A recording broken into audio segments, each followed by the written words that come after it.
This video is for entertainment. What happens when a global entertainment icon, known for her polished image, decides she's finally had enough of the veiled insults on a high-profile morning program? What's the real story behind the moment where years of disciplined media training evaporated, replaced by a surge of raw, authentic self-defense?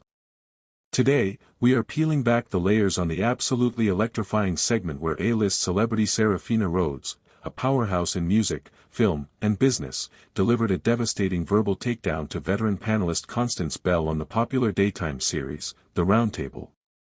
This wasn't just typical celebrity chatter, it was a confrontation over power dynamics, professional respect, and the incredible audacity it takes to build an empire. The stunning conclusion saw Serafina make one of the most memorable exits in television history. This is a deep dive into more than just celebrity gossip. It's a compelling narrative about holding your ground, setting boundaries, and the price of success under constant public scrutiny. Stick with us until the very end, because the single, final remark Serafina made as she walked away is the key to understanding the entire situation. You absolutely don't want to miss it.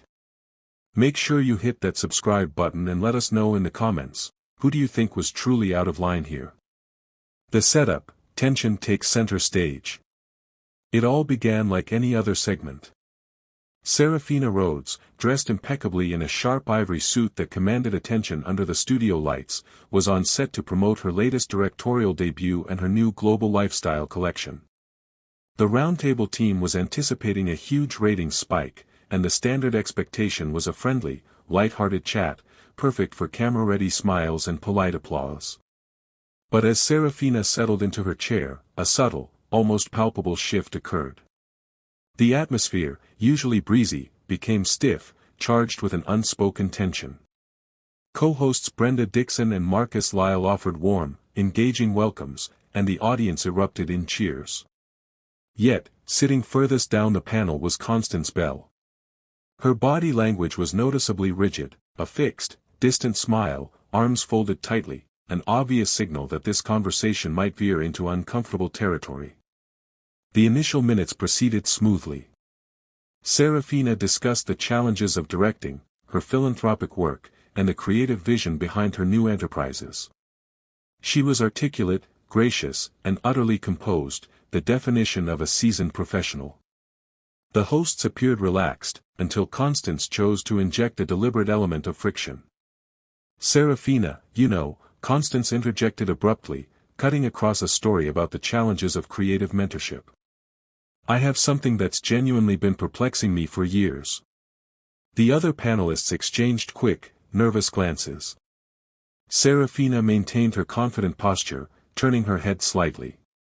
Her smile remained, but her eyes narrowed, instantly on guard.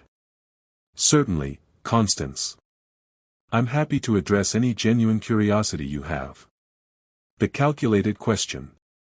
Constance leaned forward, her voice acquiring that sharp, interrogative edge viewers were so familiar with.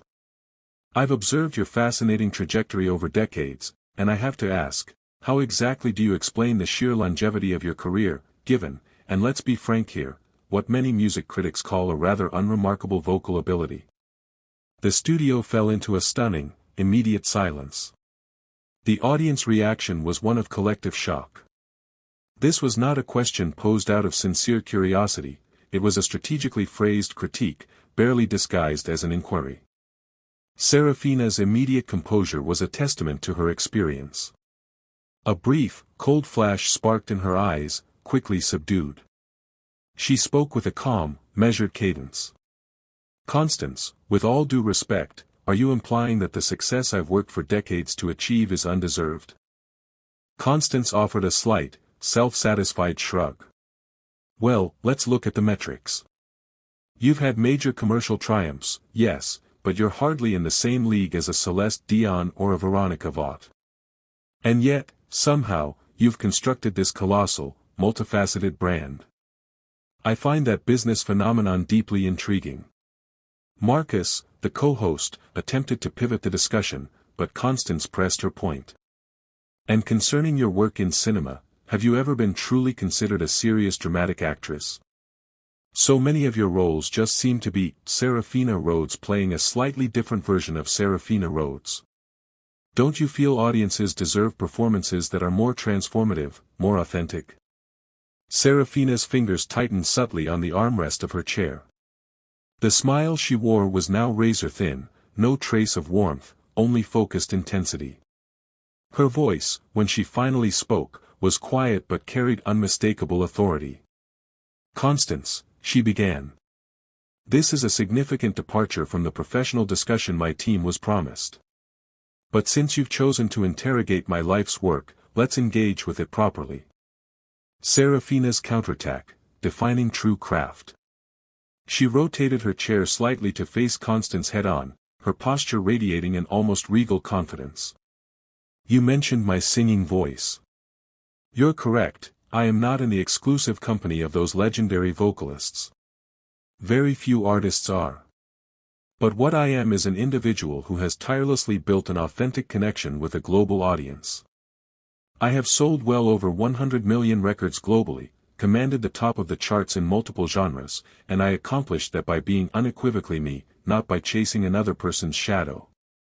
Constance tried to jump in, but Serafina smoothly cut her off.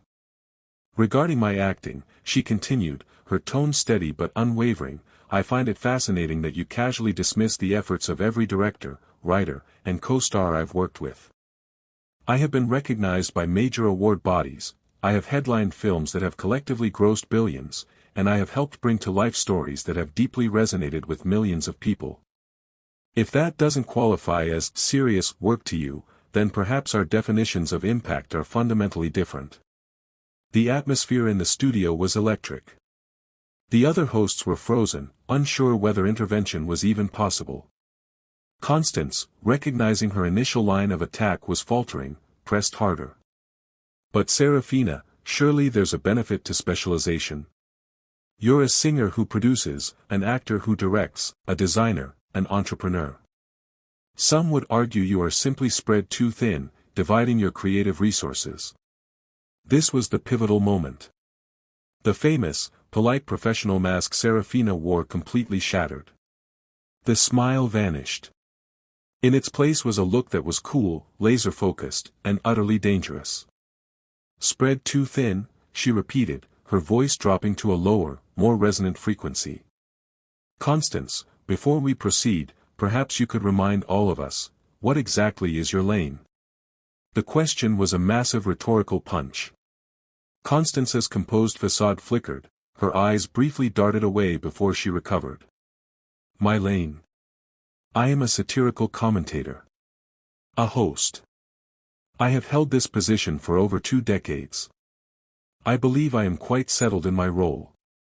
Serafina gave a slow, deliberate nod, her gaze unbreaking. "A commentator," she repeated. "Intriguing. Tell me, when was the last time you risked creative failure? When was the last time you authored something new, something original, or stood before an audience that wasn't obligated to listen because of your tenure at this desk? It makes you wonder, doesn't it, if true expertise comes from doing, or simply from judging?" The tension hit its peak. Brenda, the co-host, looked visibly uneasy. Constance's face flushed with obvious offense, but she raised her voice. "I don't have to defend my credentials to you, Serafina. I have been on national television longer than you've been famous. I've earned my place at this desk through consistent, dedicated work." The reality check, critic versus creator. "Consistent work," Serafina echoed, her tone turning to ice. "Allow me to enlighten you about dedication, Constance.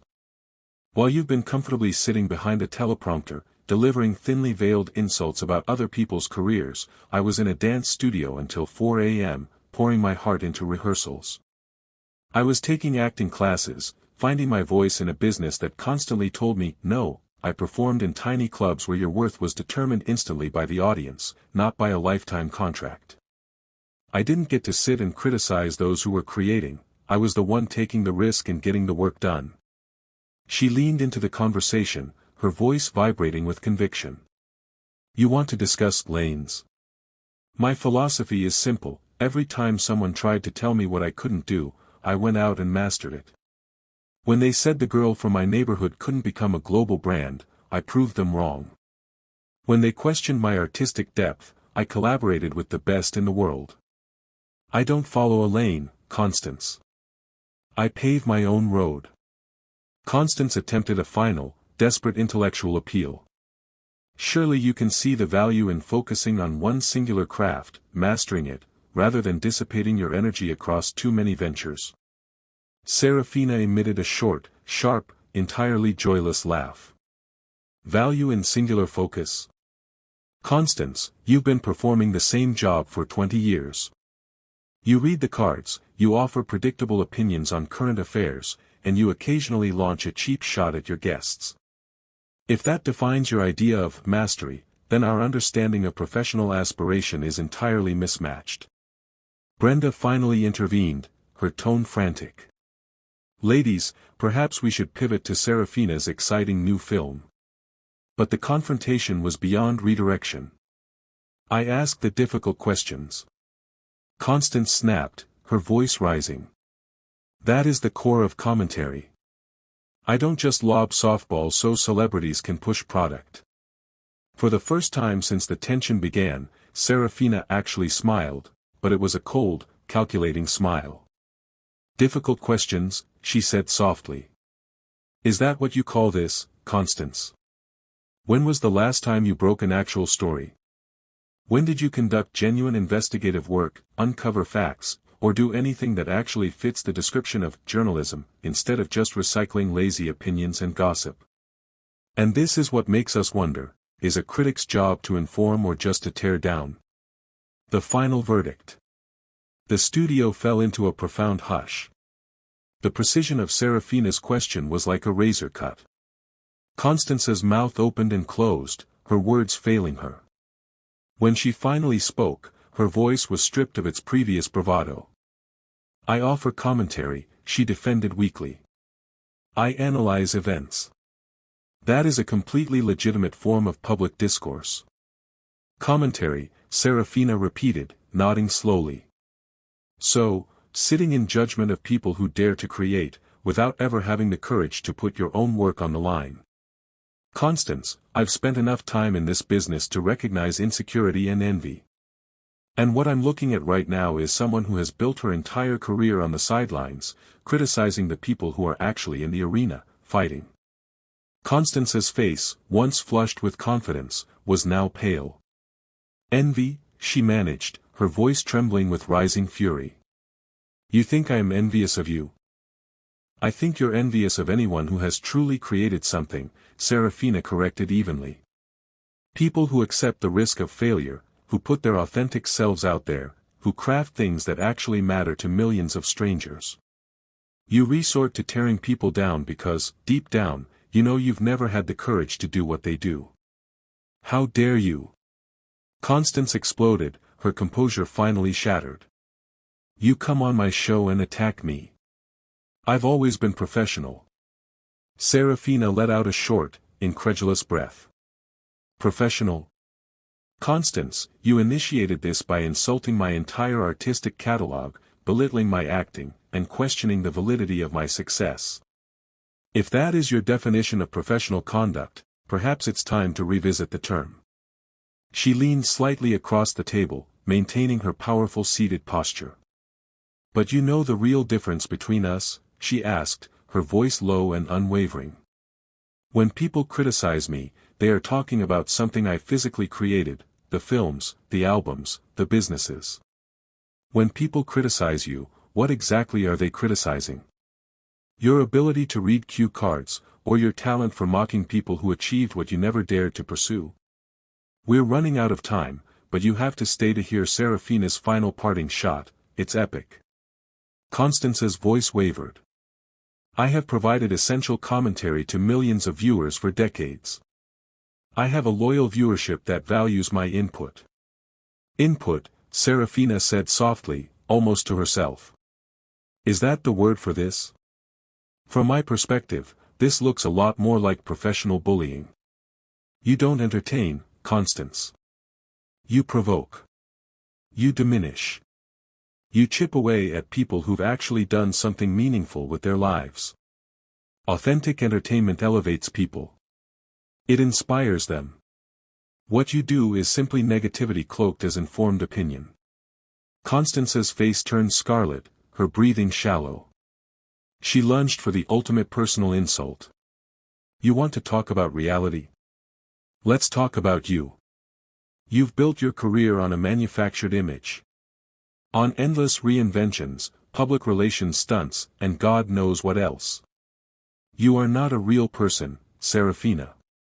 You are a finely tuned product. The words hung in the studio like a toxic cloud. The other panelists froze. Brenda instinctually raised a hand as if to stop an inevitable crash, but it was too late.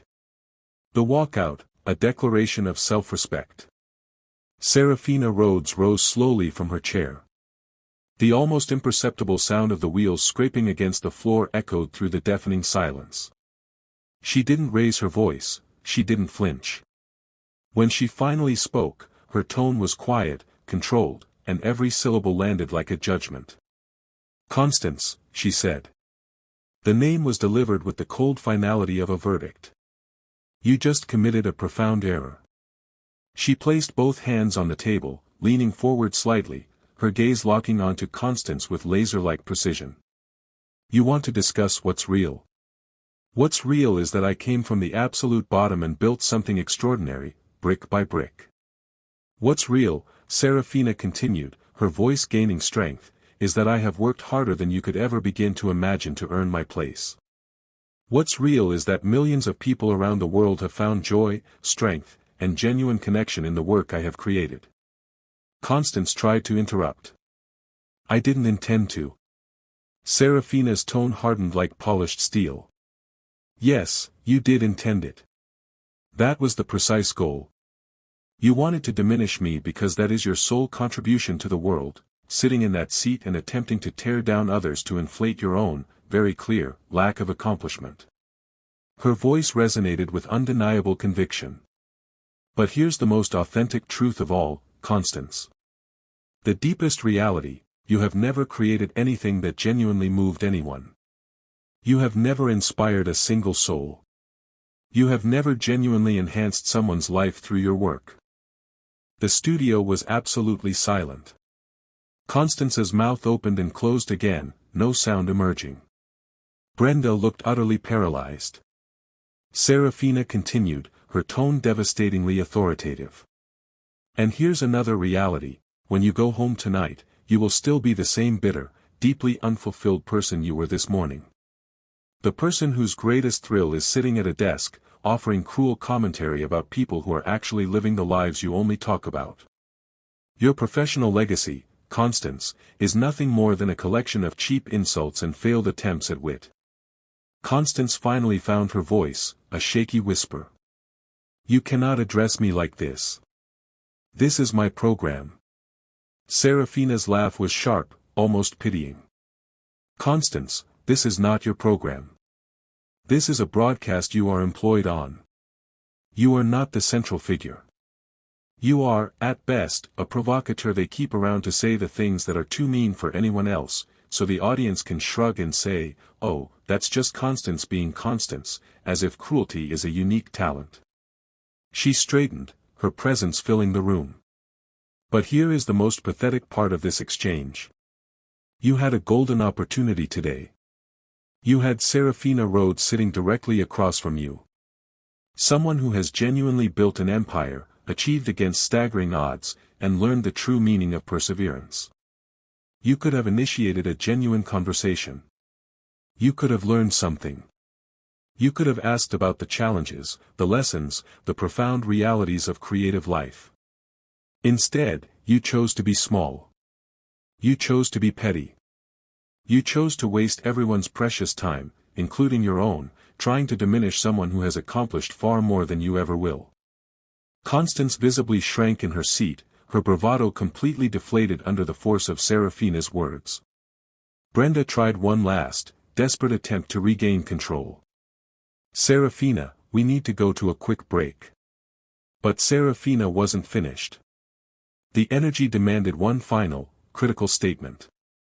Her voice became calm again, surgically controlled. You know the ultimate tragedy, Constance? You used to be clever. I've seen your early work. You had genuine timing, perspective, and something authentic to say. But somewhere along the way, you abandoned that effort. You decided it was easier to simply tear others down than to put in the difficult work of building yourself up. You mistook cynicism for insight, and cruelty for honesty. She reached for her designer handbag, rising to her feet with quiet, absolute finality. But here is the final truth, Constance. Your opinion of me does not alter my life. Tomorrow, I will still be Serafina Rhodes. I will still have my work, my family, my joy, and my genuine success. Her gaze hardened, meeting Constance's eyes one last time. And you? You will still be sitting in this chair, mistaking cheap provocations for substance, and calling that your career. Constance finally lashed out, her voice trembling with a mixture of terror and rage. Get her out of here. Security. She is being hostile and abusive. Serafina turned back slowly toward the panel. And for the first time in the entire confrontation, a genuine, knowing smile spread across her face. It was calm, serene, and utterly victorious.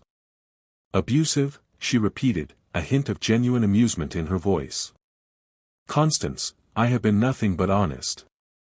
If the truth feels like abuse to you, that might tell us more about your reality than it does about mine. She then shifted her attention to the other hosts, her professional demeanor instantly reasserted. Brenda, Marcus, ladies, thank you for your authentic welcome. I sincerely apologize that the segment took such an unplanned detour today. Then, she looked directly into the camera, commanding the screen with her presence. The tension in the room seemed to momentarily dissolve. To everyone watching at home, she said, her voice clear, powerful, and warm. Please remember this: never, ever allow someone else's limitations or their deeply seated bitterness to define what you are capable of achieving. Keep building, keep creating, and never stop defending your peace. With that, Serafina Rhodes collected her things and walked off the set. The deliberate, confident sound of her heels clicking echoed through the silent studio. It was a clear declaration of self-possession and respect. Behind her, Constance Bell sat frozen, her face ashen, looking utterly annihilated. The other hosts scrambled nervously to cover the gaping hole in the segment. The camera briefly held on Constance, long enough to capture the flicker of humiliation and a quiet, profound realization, as if, for the first time in years, she had been forced to see the reflection of her professional life through the eyes of a true creator. And that is how Serafina Rhodes staged the most definitive walkout in morning television history, leaving Constance Bell utterly speechless, the audience stunned, and the entire media world buzzing with one unanswerable question. So, what is your take on this unprecedented clash? Was Serafina right to defend her career so aggressively, or did she cross a line into unnecessary personal attack? Drop your thoughts in the comments below. And be sure to hit that notification bell, because next week, we're revealing the one thing Serafina said backstage right after this confrontation that you won't believe.